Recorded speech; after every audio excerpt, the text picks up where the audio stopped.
Listo. Entonces, el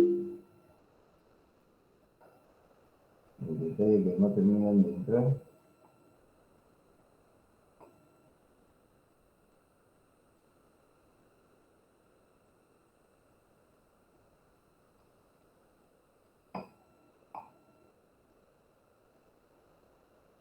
Ya, a ver. Listo. Creo que ya podemos empezar, ¿no es cierto? Están prácticamente todos. Esperemos. Ya.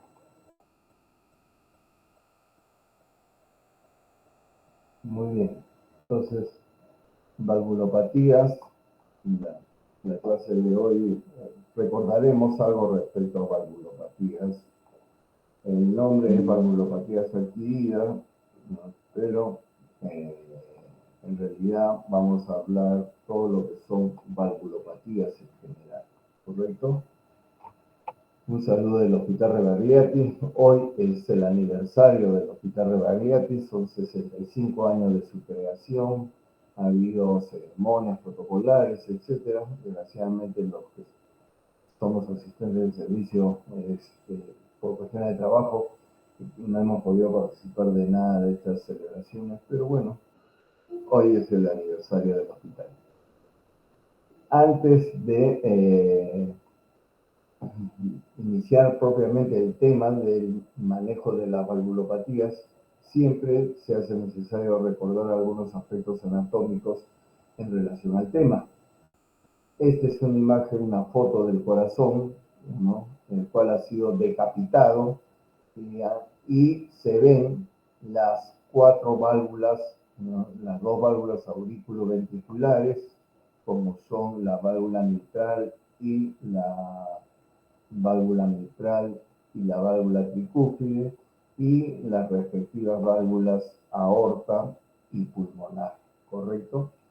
Entonces, de acuerdo a la posición de las válvulas, podemos nosotros deducir de que obviamente la foto ha sido tomada en un momento de la diástole ventricular, en la cual las válvulas auriculoventriculares están abiertas y las válvulas aorta y pulmonar están cerradas, impidiendo que la sangre escape, pues, ¿no?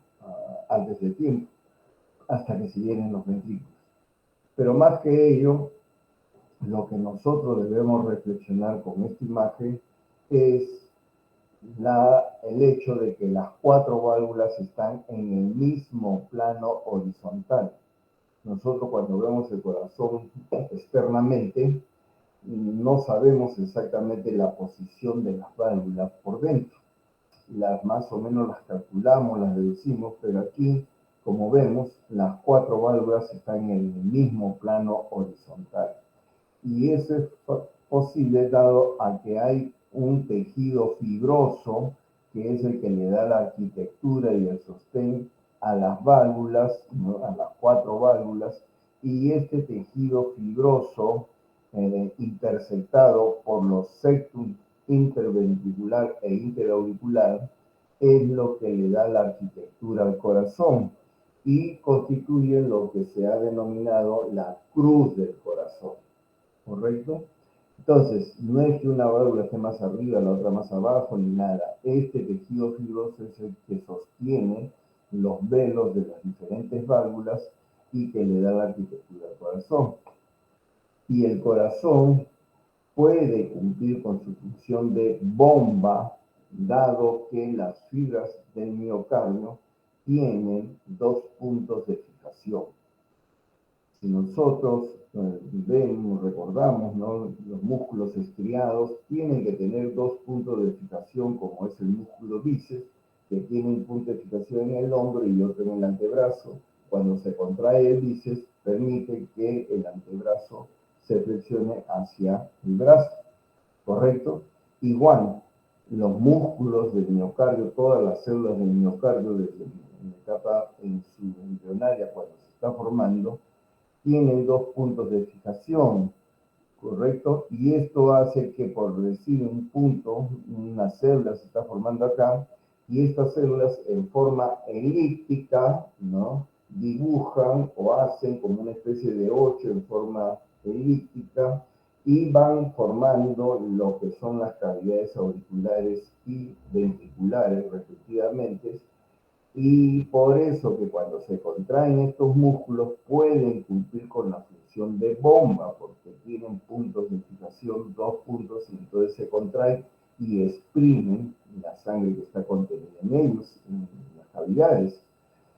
Si no fuese por este detalle, por decirlo así, las fibras del miocardio no podrían cumplir con esta función. El corazón sería como una bolsa, como decir el estómago, por ejemplo, el músculo liso. El músculo liso no tiene dos puntos de fijación, tiene un principio y un fin, pero no hay puntos en los cuales pueda ejercer un trabajo mecánico.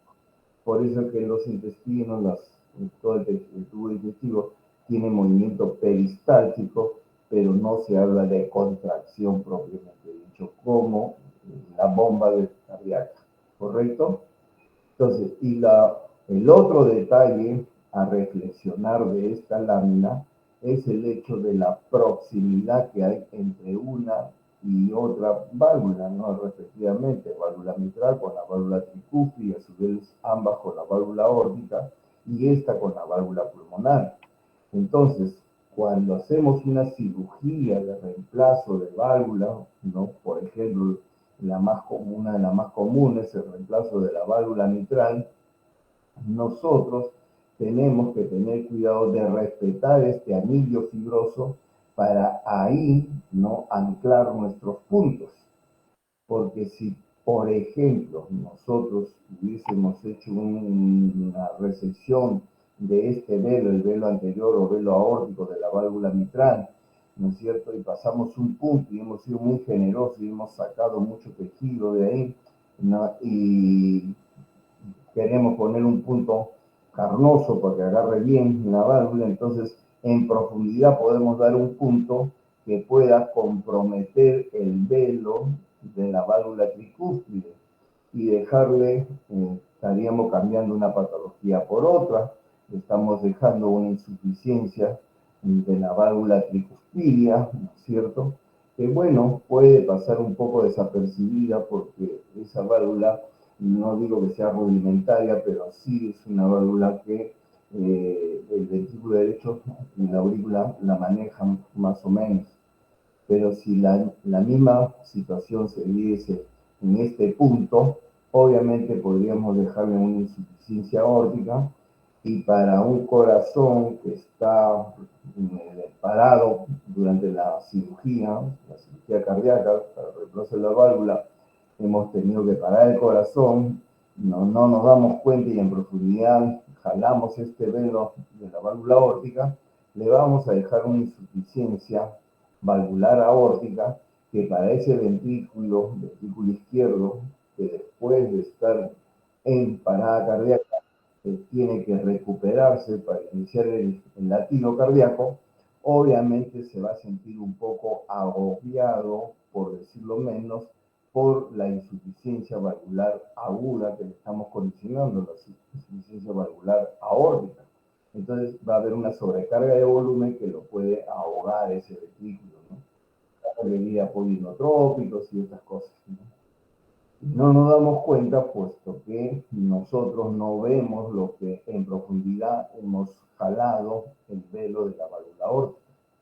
Y más aún, si en el supuesto que hayamos recortado el velo mural de la válvula mitral y ponemos un punto carnoso, esto que vemos, la estructura que vemos acá dibujada, ¿no es cierto?, no es otra cosa sino la arteria circunfleja, rama de la coronal izquierda que sale en este punto de la aorta.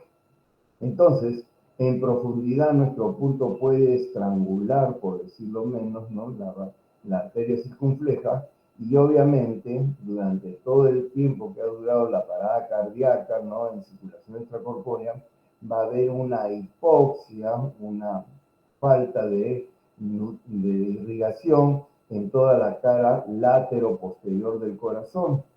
Y este ventrículo, cuando hemos terminado de cambiar la válvula, no va a latir, puesto que ha habido un infarto de toda esta cara. ¿Está claro? Entonces, no tendría ninguna gracia que le cambiemos la válvula a un paciente y el paciente no sobreviva porque toda la cara posterolateral se ha infartado. ¿Está claro? Entonces, son detalles que cuando hacemos cirugía cardíaca y sobre todo cirugía de válvulas, debemos de tener siempre presente para no cometer errores, ¿no? En la siguiente lámina es las mismas válvulas, la misma foto, solo que a diferencia de la anterior, aquí nos encontramos en la sístole ventricular, toda vez que las válvulas auriculoventriculares están cerradas y las válvulas aorta y pulmonar están abiertas, permitiendo el pasaje fácil de la sangre de los ventrículos a las respectivas arterias, ¿correcto? Para la irrigación general. En la siguiente lámina tenemos, ¿no? Un corte sagital del corazón, como vemos en esta lámina. No hemos cortado el corazón como un sándwich, como si cortáramos el pan.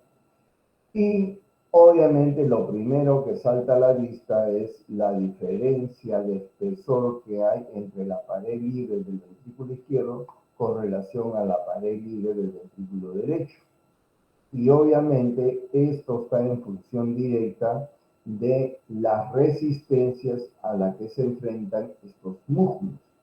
El ventrículo derecho tiene que bombear la sangre a través de la arteria pulmonar hacia los pulmones, y como ustedes recuerdan, los pulmones prácticamente están abrazando al corazón, la distancia de recorrido y las ramificaciones son cortas, ¿no? La distancia mayor no sobrepasará los 25 o 30 centímetros como máximo hasta la última célula del pulmón. Por lo tanto, definitivamente, las ramificaciones y la distancia que tiene que recorrer esa sangre es corta. Y por lo tanto, este músculo no es tan grueso porque obviamente con 20-25 milímetros de mercurio que genera este músculo, le alcanza y le sobra para que esa sangre recorra todo el pulmón y termine a través de las venas pulmonares llegando a la aurícula izquierda. Ustedes recuerdan, ¿cierto? En cambio, el músculo, la pared libre del músculo del ventrículo izquierdo, ¿no es cierto?, tiene que generar mayor presión porque se enfrenta a una mayor resistencia. La distancia de recorrido de las arterias, ¿no?, hasta la última célula de la planta de nuestros pies o hasta la última célula de nuestro cuero cabelludo, ¿no?, tiene que bombear la sangre contra gravedad hacia arriba. Obviamente genera que este músculo tenga que hacer mayor presión. Las presiones que maneja el ventrículo izquierdo, ustedes las recuerdan, maneja una sístole de alrededor de 120, 110, 120, 130 milímetros de mercurio. Entonces, al tener que generar mayor presión porque se enfrenta a mayor resistencia, hace que este músculo se hipertrofie. Y en función directa de que más o menos maneja 4 o 5 veces la presión del ventrículo derecho, es más o menos la diferencia de espesor que hay entre uno y otro músculo de las paredes libres de los ventrículos. ¿Está claro?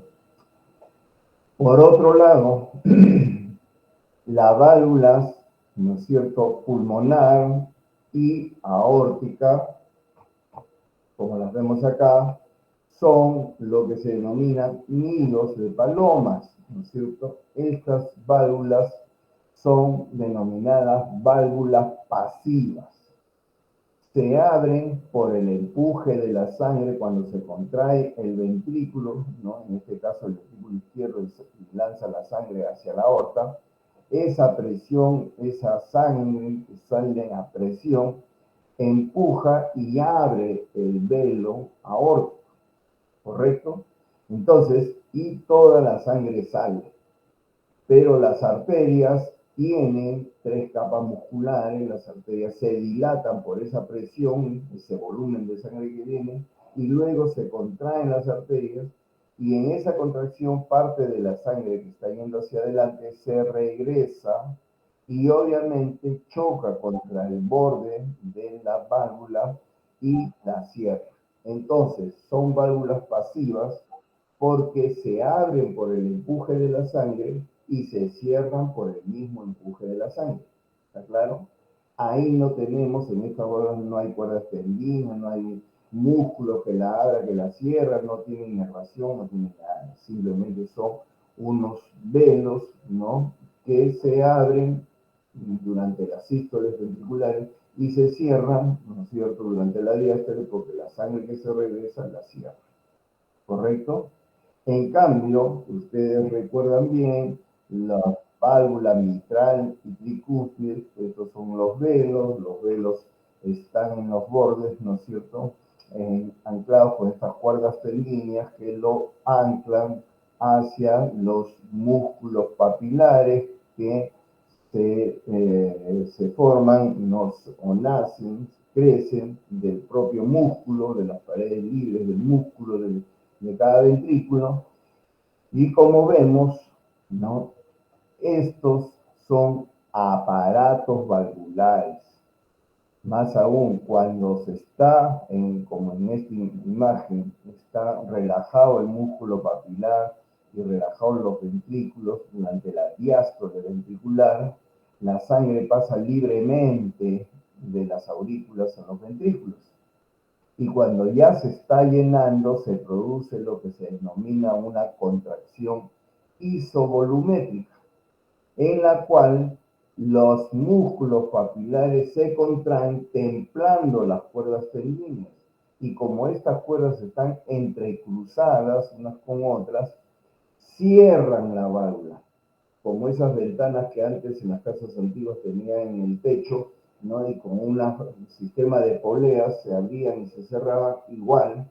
Acá las cuerdas tendíneas, traccionadas por los músculos papilares, se contraen los músculos y cierran los velos. Y ya estando cerradas, se produce la contracción ventricular propiamente dicha, en cuestión de milésimas de segundo. Contracción que al producirse encuentra ya las válvulas mitral y tricúspide cerradas y la sangre no tiene otro camino por donde salir que hacia las respectivas arterias. ¿Está claro? Por eso es que son aparatos valvulares y que es una obra de ingeniería bastante, ¿no?, eficiente y que, digamos, cumple a cabalidad con la función de abrirse y cerrarse, pero por acción de los músculos papilares que tiemblan las cuerdas tendinitas. ¿Está claro?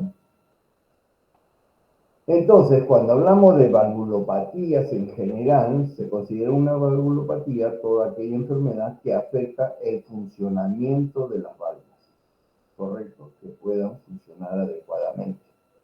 Las causas que llevan a este mal funcionamiento de las válvulas, ¿no es cierto?, pueden ser causas congénitas, o sea, que el niño nace con una alteración, un defecto de fábrica en la válvula.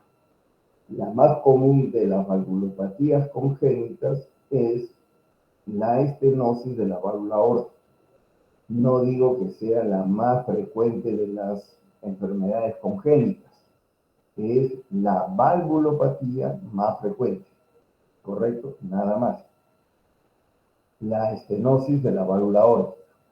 Entre las adquiridas, o sea, que se adquieren, que la válvula se enferma, se deteriora, ¿no?, en el transcurso de nuestra vida, la más común es las adquiridas por fiebre reumática, que como ustedes recuerdan, los niños en etapa preescolar o escolar sufren mucho de infecciones respiratorias altas en el 80% de las causas de estas infecciones son virales, ¿no es cierto? Pero hay un 20-30% de posibilidades de que sean de origen bacteriana o complicaciones de una viral que luego se complica con una bacteriana, y entre ellas uno de los gérmenes que puede producir estas infecciones respiratorias altas es el estafilococo aureus beta hemolítico, el cual, producida la infección, sea o no bien tratada, bien curada, con antibióticos completos, etc., ¿no?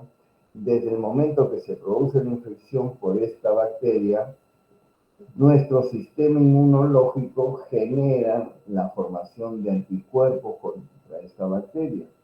Y por razones no muy claras, estos anticuerpos desconocen en cierto momento las células del miocardio, se confunden, por decir así, del código de barras de estas células y lo atacan como si fuesen las células de las bacterias del estafilococo aureus beta hemolítico. Entonces, este primer ataque al corazón por los mismos anticuerpos, ¿no es cierto?, es lo que se conoce como fiebre reumática. Y este evento de fiebre reumática puede ser muy aparatoso, como su nombre lo dice, con fiebre, malestar, puede haber una carditis reumática, el corazón se puede dilatar, pueden aparecer soplos, etcétera, etcétera. Un sinnúmero de signos que seguramente ustedes ya han visto cuando llevaron el curso de cardiología. Sea un evento muy aparatoso o un evento suave que pasa como cualquier otra infección respiratoria, ¿no es cierto? A partir de ese momento, estos anticuerpos en forma continua, diaria, minuto a minuto, segundo a segundo, cada vez que pasan por el corazón y específicamente que roza con las válvulas, genera un ataque a las válvulas. Y este va con el tiempo produciendo una inflamación crónica seguida de una cicatrización, más inflamación, más cicatrización, y a lo largo de unos 15, 20 años aproximadamente, la válvula se degenera, se deforma a tal punto que o se pega generando un cierre de la válvula, lo que se denomina estenosis valvular, o se dilata, se rompen las cuerdas o se dilata el anillo, llevando a una insuficiencia valvular. ¿Correcto? La valvulopatía adquirida por fiebre reumática más frecuente es la estenosis de la válvula mitral. ¿Está claro? Le sigue la estenosis de la válvula aórtica y después vienen las respectivas insuficiencias. Pero en cualquier momento de nuestra vida podemos también, por infección directa de la válvula, ahí sí el germen, la bacteria, el hongo, el virus que se meta en nuestro torrente sanguíneo y que anide en una válvula, va a llevar a la producción de una endocarditis, con la aparición de vegetaciones, de debilidad de la válvula, y por lo general, ¿no es cierto?, conlleva a un cuadro de insuficiencia valvular aguda. Más frecuentemente, obviamente, es en la válvula aórtica y muy de cerca la válvula mitral. Insuficiencias por endocarditis, o sea, infección directa de la válvula. Y en etapa posterior de nuestra vida, ya siendo de edad mayor, ¿cierto?, viene la presentación de las valvulopatías degenerativas, o sea, por vejez, la válvula se engruesa, se acartona, se pega, se endurece, se calcifica, y esto lleva a la valvulopatía, sea aórtico mitral, ¿no es cierto?, más frecuentemente, ¿no?, de origen degenerativo. La más frecuente valvulopatía degenerativa es la estenosis de la válvula aórtica. ¿Está claro? Y actualmente, por cuestiones de incidencia, de mayor cantidad de personas que llegan al hospital con estas valvulopatías, la más frecuente que operamos, la de presentación más frecuente, es la estenosis de la válvula aórtica, que como les digo, es de origen degenerativo por vejez. La estenosis de la válvula mitral le sigue en porcentaje hasta hace unos años, unas 2 décadas atrás. La más frecuente de las valvulopatías era la estenosis mitral adquirida por fibrosis reumática. Ahora esta ya no ocupa el primer lugar, sino ocupa el segundo lugar, porque cada vez las poblaciones viven más años y por lo tanto hay tiempo para que formen la estenosis aórtica, que antes no veíamos tanto porque la gente se moría antes de los 70 años. Ahora cada vez viven más y cada vez hay más pacientes con estenosis aórtica. Y como le digo, sea por de origen de fiebre reumática o de origen degenerativo, las insuficiencias ocupan siempre los segundo y tercer lugar. Entonces, siendo la valvulopatía mitral la más frecuente, empezaré con ella explicando un poco, recordándoles un poco la fisiopatología, para que cuando ya hablemos de la parte quirúrgica, de la parte de tratamiento, comprendamos, ¿no?, el por qué estos pacientes deben ser operados, ¿claro? Entonces, así tenemos que, iniciado el cuadro de inflamación crónica de la válvula mitral que lleva a la estenosis, consecuencia mayormente por fiebre reumática, esta resistencia que le genera la válvula que se está cerrando al paso de la sangre que viene de la aurícula, hace que la aurícula, que como ustedes recuerdan, tiene la sístole auricular, ¿no es cierto? Y luego la sístole y diástole auricular, que va alternada con la sístole y la diástole ventricular. Entonces, la sístole auricular, ¿no?, tiene que cada vez las paredes de la aurícula hacer más fuerza y más fuerza para vencer la resistencia de la válvula que se está cerrando cada día más, llevando a que la pared de la aurícula izquierda se engruese. Primero se engruesa y después se dilata cuando ya es tanta la presión que empieza a dilatarse, ¿correcto? Y esto a su vez genera una resistencia al flujo de sangre que viene por las venas pulmonares, lo que conlleva a una congestión capilar venosa pulmonar que luego se transmite al capilar arterial pulmonar, lo que va a condicionar un edema, un traslado intersticial y después la congestión de los alvéolos. Con lo cual, día a día se van congestionando los alvéolos. Obviamente, como todo el día estamos con el tórax en posición vertical, sea que estemos de pie o que estemos sentados, el tórax está vertical y obviamente se van a empezar a congestionar desde las bases hacia arriba.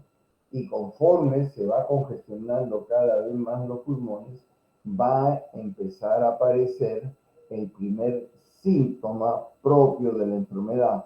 ¿Cuál es? La disnea.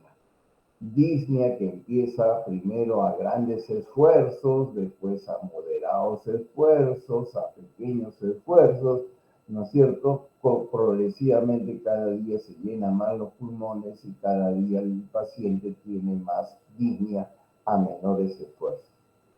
Más aún, están tan rechonchos los capilares ahí congestionados de sangre que en ciertos momentos el paciente tose y junto con la tos, con la flema, sale, ¿no es cierto?, sangre. Sangre por ruptura de estos capilares que sangran hacia el alvéolo y obviamente el paciente tiene hemoptisis. Por eso se dice que la estenosis de la válvula mitral es una enfermedad disneyzante, es una enfermedad hemoptizante. ¿Está claro? Pero el problema es quién empuja la sangre para que siga yendo hacia adelante. No es la arteria pulmonar, porque la arteria pulmonar solamente es un conducto. Quien empuja la sangre no es otro sino el ventrículo derecho, el cual su músculo empieza a hipertrofiarse para generar más presión para que pueda vencer la resistencia que le hace el flujo de la sangre desde la válvula mitral cerrada. ¿Está claro? Entonces, se produce una hipertensión intraventricular derecha, ¿correcto? Esto genera una hipertrofia del músculo del ventrículo derecho y le transmite a la aorta una hipertensión pulmonar. ¿Está claro? Ahora, con tanta presión que hace el ventrículo derecho, parte de la sangre se regresa pues a la aurícula o le genera una resistencia al flujo libre de la aurícula derecha al ventrículo derecho. Entonces, resistencia y este aumento de presión en la aurícula derecha es lo que condiciona que la aurícula derecha se dilate. Como no hay ninguna obstrucción al paso de la sangre a través de la válvula tricúspide, no hay aumento del grosor de las paredes, solamente hay dilatación, a diferencia de la aurícula izquierda que sí engruesa primero sus paredes y después se dilata. Acá solamente se dilata la aurícula derecha, ¿correcto? Y esta dilatación, esta congestión de la aurícula derecha se transmite pues hacia arriba a través de la cava superior hacia las venas yugulares y vamos a ver como signo, ¿no?, la ingurgitación yugular. Y hacia abajo, a través de la cava inferior, vamos a ver que hay congestión del hígado, por lo tanto el hígado crece, tenemos hepatomegalia, ¿no? Cuando uno comprime el hígado se produce ingurgitación hepatoyugular, ¿no? Se hincha la vena, y la congestión hepática no solamente es que el hígado se crece y se congestiona, sino que altera el metabolismo de las proteínas, altera el metabolismo de los lípidos, por lo tanto el paciente suele hacer hipoproteinemia, suele hacer hipoalbuminemia. Al haber hipoalbuminemia y congestión en el flujo portal, va a haber ascitis, ¿no es cierto? Y hacia miembros inferiores va a haber edema de miembros inferiores. Entonces, como ven, lo que empezó en la válvula mitral con un cierre, ¿no?, de la válvula, una estenosis valvular, ya dio la vuelta olímpica y llegó hasta los pies, ¿no es cierto? En la radiografía vemos, pues, ¿no?, la gran cardiomegalia, que si uno lo ve con malicia, prácticamente todo lo que está crecido es esta zona del medio, que parece que si tuviese una pelota ahí, porque es la sumatoria de la aurícula derecha adelante y la aurícula izquierda detrás, ambas crecidas, entonces da la apariencia de una tremenda pelota acá, y obviamente, como si fuese un apéndice de esa pelota, los ventrículos. ¿Está claro? Pero lo que salta a la vista en esta cardiomegalia también es, por la hipertensión pulmonar, el que veamos el botón de la arteria pulmonar bien marcado. Obviamente que tenemos que ver los signos de congestión pulmonar, refuerzo de la trama broncovascular, las líneas de Kett, etcétera, etcétera, etcétera. Y este crecimiento de ambas aurículas lleva pues a que progresivamente vayan apareciendo focos ectópicos, porque el recorrido del estímulo eléctrico que nace del nodo sinusal para llegar hasta el nódulo auriculoventricular tarda más tiempo en llegar porque las aurículas son más grandes y las paredes son más gruesas, y por lo tanto en ese tiempo aparecen focos ectópicos y pueden aparecer ritmos de flúter auricular, de bigeminismo, trigeminismo, flúter y finalmente la fibrilación auricular.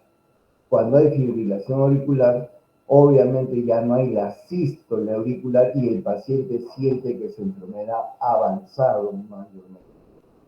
Al haber tanta arritmia auricular, se genera pues, la formación de estos depósitos de la sangre, porque la sangre está quedando vueltas y vueltas en la aurícula y no tiene cuándo pasar por la válvula, entonces termina precipitando y formando coágulos, trombos. Y estos trombos, desgraciadamente, en cualquier momento puede fracturarse y entrar a la circulación sistémica mediante émbolos y terminar en cualquier parte de la economía. ¿Está claro? Ahí tenemos algunas fotos de una válvula mitral bien cerrada, ¿no? Media calcificada, la presencia de los trombos en las aurículas, ¿no es cierto? Claro, estas son piezas de anatomía patológica, pero todavía llegan pacientes por lo general con trombos en la aurícula, en la orejuela de la aurícula izquierda, no pegados cerca de la válvula, ¿no? Y etcétera, etcétera. Y cuando estos se fragmentan, como les decía, no se produce los émbolos que pueden ir a cualquier parte de nuestro organismo, ¿no? Lo más triste de ver es gente joven, de la edad de ustedes, que de pronto debutan con un accidente cerebrovascular por un infarto cerebral y recién ahí nos damos cuenta, ¿no?, que el paciente tiene una estenosis de la válvula mitral, ¿no?, como punto de partida de ese émbolo, y estos émbolos pueden ir, como ven, a cualquiera de los órganos, ¿no?, producir infarto mesentérico, infarto esplénico, infarto renal, al propio corazón, y lo que van a ver o deben haber tratado en el seminario 2, que es el síndrome isquémico agudo, ¿no es cierto?, de miembros inferiores. ¿Está claro? Entonces, en resumen, la estenosis mitral, su etiología más común en la enfermedad reumática. ¿Cuál es la indicación del tratamiento? Esto ha ido variando en los últimos años. Antes, los pacientes, si no tenían menos de 1 centímetro de orificio y si el paciente no estaba en clase funcional 4 con hepatomegalia y con todos los signos que hemos descrito, el paciente no iba a cirugía. Se le mantenía solo como, entre comillas, tratamiento médico, que en realidad no hay ningún tratamiento, porque no es que le des antibióticos, no es que le tengas que dar antiinflamatorios, ¿no?, porque es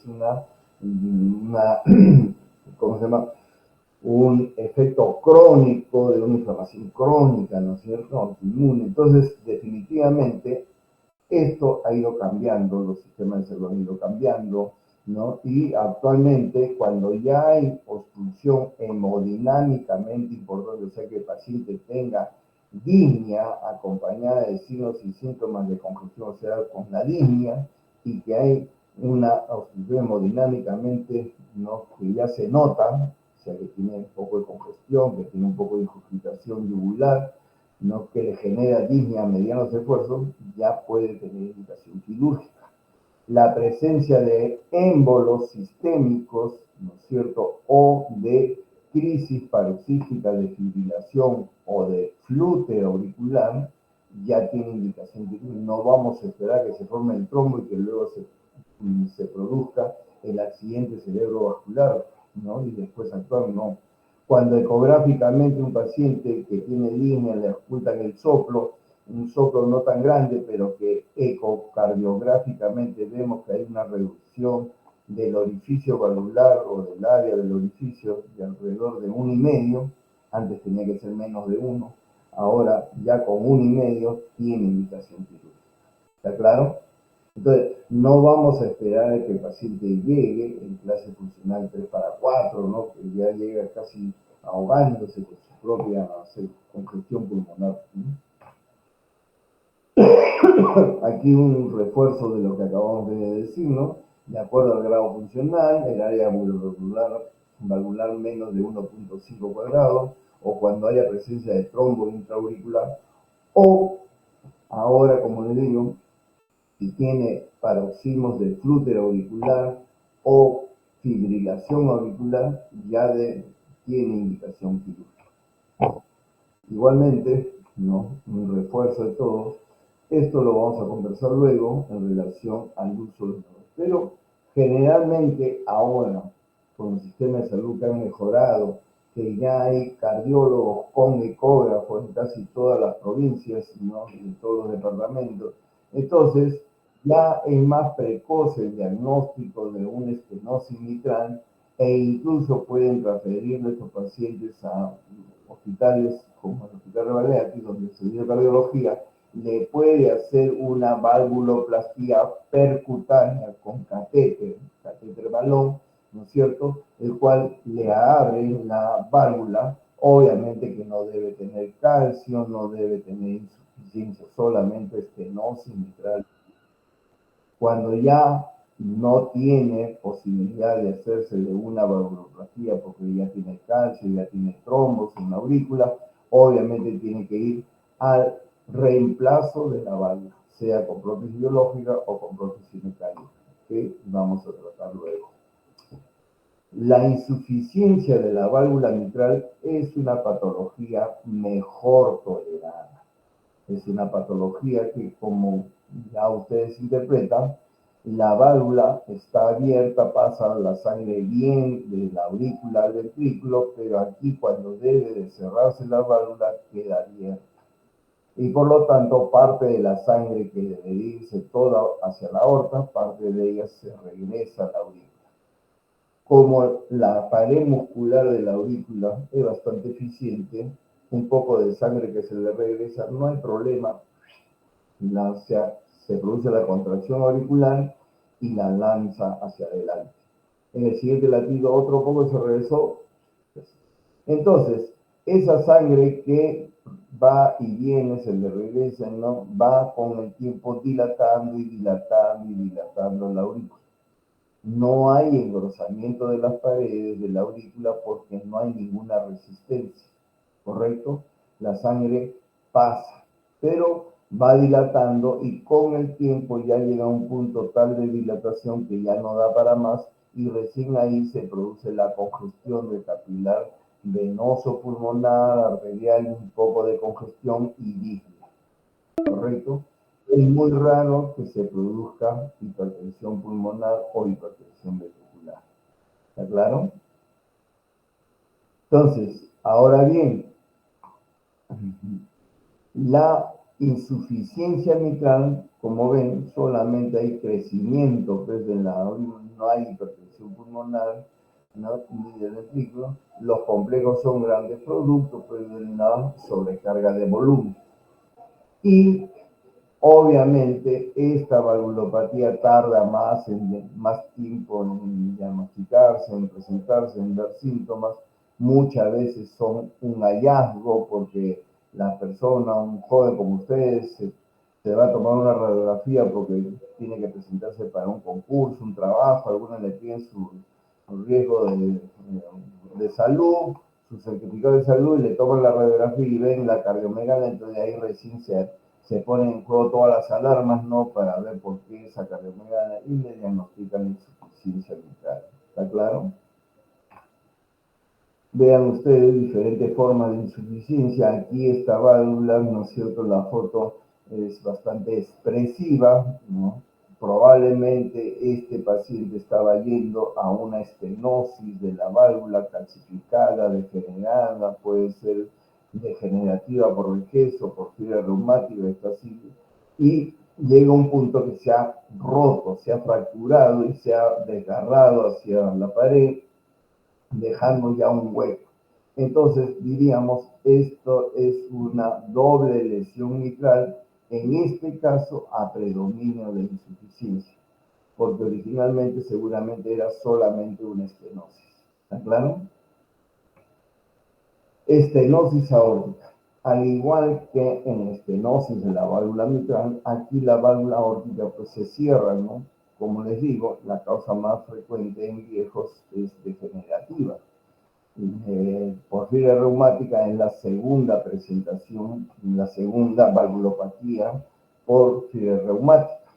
¿Ya? Y obviamente conforme se va cerrando la válvula, va generando una resistencia que obliga a que el músculo de la pared libre de todo el ventrículo izquierdo ¿no? Se hipertrofia, es una hipertrofia concéntrica para vencer esta resistencia que cada vez se cierra más. Y los síntomas van a estar en función directa de ello. Primero, hacia el propio corazón, el cual se hipertrofia tanto que la red de circulación coronaria se torna insuficiente en ciertos momentos para tanta masa muscular. ¿Está claro?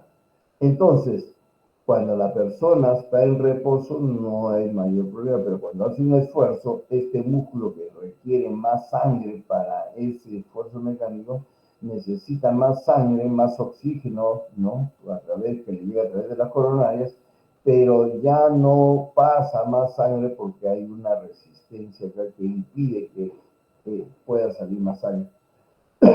Por lo tanto, se produce el primer síntoma propio de la estenosis aórtica, ¿cuál es la angina? Angina pectoris sin tener enfermedad coronaria, sin tener aterosclerosis coronaria, ¿está claro? Pero es igual, ¿no? El dolor, la sensación que tiene el paciente es igual que una angina. Es una angina, ¿correcto? Porque hay una hipoperfusión del músculo del miocardio. ¿Está claro? Y el otro síntoma está en función directa de la irrigación del cerebro. El cerebro es un órgano que no tolera los cambios abruptos de circulación intracerebral. Entonces, en un momento dado, cuando, por ejemplo, cualquier persona, ustedes, ¿no? Normalmente estamos en posición horizontal echados y nos paramos súbitamente o nos agachamos a recoger algo y nos incorporamos súbitamente, el ventrículo tiene que hacer una contracción mayor para mantener un flujo constante en esos, ¿no?, centésimas de segundo que nos demoramos en ponernos de pie, entonces, para que se mantenga el flujo constante. En cambio, estos pacientes con estenosis de la válvula aórtica, cuyo ventrículo ya está contrayéndose a su máximo de fuerza, cuando están en posición horizontal y se incorporan, o se agachan a recoger y se incorporan abruptamente, ya este músculo, este ventrículo izquierdo ya no tiene más arresto para hacer llegar la sangre al cerebro y en ese momento el paciente se desmaya. O sea, es como cuando uno desenchufa un equipo eléctrico y lo vuelve a enchufar. ¿Está claro? El paciente, a esto se denomina síncope. El paciente pierde el conocimiento fracción de milésima de segundo, ¿no? Una vez que cayó, ya está horizontal, se equipara la presión, inmediatamente se recupera, pero ya se cayó, ya perdió el conocimiento. ¿Está claro? Es diferente del desmayo o de las convulsiones, ¿no? Donde hay ¿cómo se llama? Un como un aviso, ¿no? El paciente siente cuando se va a desmayar o siente por las convulsiones, ¿no? Hay lo que le llaman prodromos, ¿no? Que el paciente siente. Acá no. Acá el paciente simplemente se agachó a recoger, se paró y ¡bum! Se vuelve a caer, ¿no? Y claro, se despierta, se incorpora como que si nada hubiese pasado, todo está bien, pero ya se cayó. Eso es lo que se denomina síncope. ¿Está claro? Obviamente que con el tiempo se va a producir cierto grado de congestión en la aurícula izquierda y cierto grado de congestión de los alvéolos pulmonares con cierto grado de disnea, pero más tardíamente. La imagen cardíaca no parece ni que tuviese cardiomegalia, porque en realidad la hipertrofia es concéntrica, es hacia adentro, no es hacia afuera. ¿Está claro? Obviamente que los complejos sí son no complejos de hipertrofia ventricular. ¿Está claro? Y lo que predomina pues es el tremendo soplo no sistólico que se escucha ahí. Entonces, la triada clínica clásica, angina, síncope y disnea, de cajón para la estenosis de la válvula aórtica. ¿Está claro? diferentes formas de presentación de estenosis de la válvula aórtica, ¿no es cierto? Ahí tenemos, por ejemplo, las congénitas son muy frecuentes de que sean así porque las comisuras son las que nacen pegadas, no han tenido oportunidad de abrirse. Cuando sucede esto, ese niño rápidamente es llevado a la sala de hemodinámica con un catéter balón, le abren las comisuras, ¿no? Para que la válvula recupere su función. Muchos niños nacen con válvulas bicúspides, sin embargo, cuando tienen buena apertura, no hay problema y pueden llegar a la edad de la adultez y ser así. Pero generalmente estas válvulas bicúspides, por lo general, no terminan siendo muy lábiles para tanto fiebre reumática, o sea, estenosis de la válvula aórtica de origen reumático, como también degenerativa. Y al final, por el calcio, la fibrosis, las válvulas las vemos así. ¿Está claro? Cabe señalar que sea un niño, un joven o un adulto viejo, la fisiopatología de la estenosis valvular aórtica es la misma. Entonces, el niño que tiene una estenosis aórtica congénita y que aparece a veces pasa desapercibido, no fue diagnosticada, esos niños con esta estenosis sienten angina y también producen síncope. Claro, a veces mal diagnosticado, la angina, ellos no la saben expresar bien, pero los niños empiezan a procurar no participar de juegos violentos donde tengan que correr y estas cosas, procuran no, bueno, ahora ya los niños creo que ni salen a correr porque todos están ahí con las tablets, con sus juegos, no videojuegos, qué sé yo, no, pero antes los niños corrían, pues, ¿no? Y salían a correr y a jugar pelota. Entonces, estos niños que tenían esta estenosis aórtica eran los que no participaban de estos juegos, ¿verdad? Y también, ¿no? Puede tener ese niño, puede tener síncope, mal diagnosticado a veces, confundido con ictus convulsivos. ¿Está claro? La insuficiencia de la válvula aórtica, como al igual que la insuficiencia de la válvula aórtica, es un problema de que retorna sangre de la aorta hacia el ventrículo. Obviamente, para esta masa muscular del ventrículo, un poco de sangre que se le regrese no le ofrece ningún problema, no hay ninguna resistencia y por lo tanto ese ventrículo se contrae y va todo para adelante. Se le regresa otro poco, ¿no? Y así poco a poco, con el transcurso del tiempo, va adquiriendo esta forma media en forma de gota y que es típica de una insuficiencia valvular aórtica. La mayoría de veces estos pacientes con insuficiencia valvular aórtica se le diagnostica por accidente, de casualidad, como se dice. ¿Está claro? Vean ustedes una de las formas de la valvulopatía de la insuficiencia aórtica. Y aquí tenemos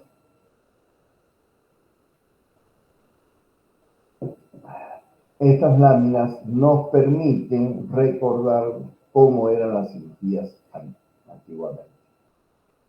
Obviamente, desde finales del siglo XIX, ¿no es cierto?, principios del siglo XX, ya los médicos, los clínicos en Europa, en Estados Unidos, ya conocían muy bien la fisiopatología, sobre todo de la más frecuente de esas, en esos años era la estenosis de la válvula mitral de origen reumático, ¿correcto? Entonces, habían tantas pacientes con esta patología que daba pena verlas, no todas con caquexia cardíaca, ¿no? O sea, desnutridas, un tremendo edema, no balonadas, congestionadas, ahogándose con su propia congestión pulmonar, ¿no? Y así morían. Entonces, hasta que alguien, ¿no? Un cirujano, tuvo la brillante idea de, ya sabían, ¿no?, cómo era la fisiopatología de la estenosis y la válvula mitral, y alguien tuvo que tener la brillante idea en un momento hacer una toracotomía izquierda clásica posterolateral, bajar el pulmón ver la cara lateral izquierda del corazón, abrir el pericardio y por ahí hacer una jareta en la base de la orejuela izquierda.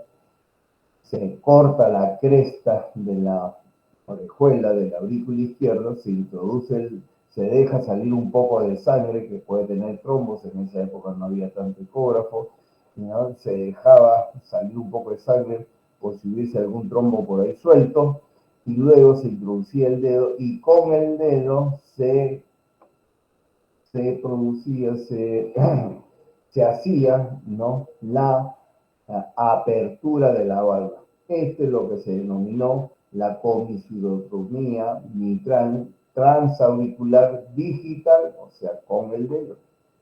Es una técnica cerrada, pero que en su momento esta técnica operatoria fue un boom a nivel mundial, ¿no? Se, se sin haberse llegado a publicar, ya basta que uno se enteró, otro se enteró y se fueron comunicando y la cirugía empezó a hacerse por toda parte del mundo, ¿no? Con lo cual, muchas de estas pacientes, que en el peor de los casos quedaban con un poco de insuficiencia mitral, de clase funcional 4, casi premorte, ¿no es cierto?, regresaban a clase funcional 3, 2 y algunas hasta los pacientes volvían a nacer, como se dice, ¿no? Volvían a sus actividades. Con los años se fueron desarrollando algunos aparatejos como... Doctor, disculpe, ¿Sí? ya está por acabarse el Meet. Voy a crear una reunión y se la paso para poder entrar nuevamente. Ah, ya pues, Ya, programa de una vez y cuando ya, se corte listo. esta, entramos con la Ok. siguiente. Y como le digo, ¿no?